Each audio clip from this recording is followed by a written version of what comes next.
মিছিলের বারে বারে যখন ফুট হচ্ছিল বদল করা হচ্ছিল, ডিভাইডার একদিকে ছিল ব্যারিকেড, অন্য দিক দিয়ে কিন্তু খুব অন্য দিক দিয়ে শুভেন্দু অধিকারী চেষ্টা করছিলেন মিছিল এগিয়ে নিয়ে যাবার, এবং সেই চেষ্টায় কিন্তু শুভেন্দু অধিকারী সফল।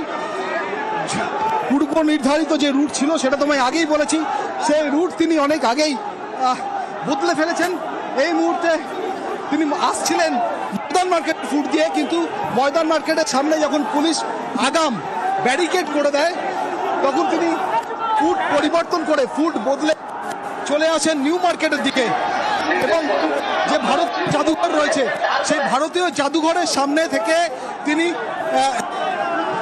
যে ফাঁকা জায়গা ছিল সেখান দিয়ে ফুট বদলে একেবারে পারাদীপ, যখন এই ছবি আমরা দর্শকদের দেখাচ্ছি তার পাশাপাশি একটু সঙ্গে থাকো, হাওড়া ময়দানের ছবিটাও একটু দেখাই। হাওড়া ময়দানের ছবি, একেবারে গার্ড রেলের ওপর ওঠার চেষ্টা করছেন কয়েকজন।